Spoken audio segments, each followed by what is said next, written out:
Hello friends, स्वागत है हमारे यूट्यूब चैनल स्टडी गाइड अड्डा में।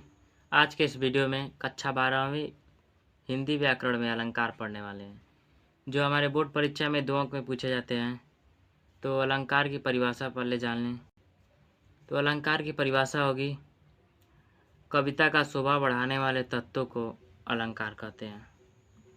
अलंकार 2 प्रकार के होते हैं, पहला शब्दालंकार और दूसरा अर्थालंकार। तो शब्दालंकार में हमको 3 अलंकार पढ़ने हैं, अनुप्रास अलंकार, यमक अलंकार और श्लेष अलंकार। और अर्थालंकार में हमको 3 अलंकार पढ़ने हैं, उपमा अलंकार, रूपक अलंकार और उत्प्रेक्षा अलंकार। तो पहला अनुप्रास अलंकार, इसकी परिभाषा होगी, कविता में एक या अनेक व्यंजनों की आवृत्ति को अनुप्रास अलंकार कहते हैं। इसका उदाहरण होगा, चारु चंद्र की चंचल कीड़े खेल रही हैं जल थल में।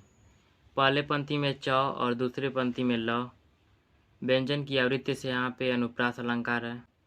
दूसरा है यमक अलंकार।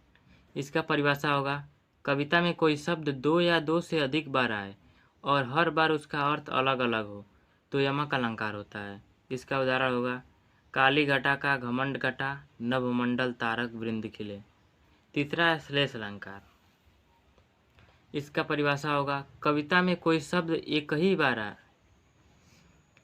बार आए किंतु प्रसंग के अनुसार उसके एक से अधिक अर्थ हो तो श्लेष अलंकार होता है। इसका उदाहरण होगा, पानी गए न उब रहे, मोती मानुष चूर। चौथा है उपमा अलंकार। समान गुण के आधार पर उपमान से उपमेय की तुलना को उपमा अलंकार कहते हैं। इसके 4 अंग हैं, तो पहले इस 4 अंगों को पढ़ते हैं। पहला उपमेय, जिस व्यक्ति या वस्तु की तुलना की जाए, यह अपेक्षाकृत कम गुणवान होता है। दूसरा है उपमान, जिस व्यक्ति या वस्तु से तुलना की जाए, यह अपेक्षाकृत अधिक गुणवान होता है।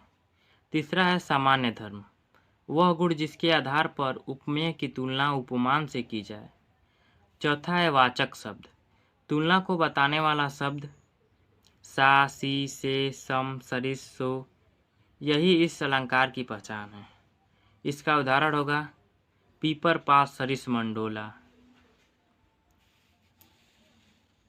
इस उदाहरण में उपमेय है मन, उपमान है पीपर पात यानी पीपल का पत्ता, साधारण धर्म है डोला, डोलने लगा, वाचक शब्द है सरिस, समान। ये हम उपमा अलंकार में बताए हैं कि इसके 4 अंग होते हैं।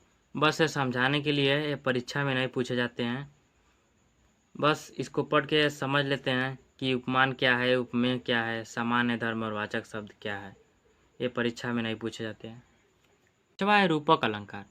कविता में जब उपमेय और उपमान की अभिन्नता दिखाई जाए तो रूपक अलंकार होता है।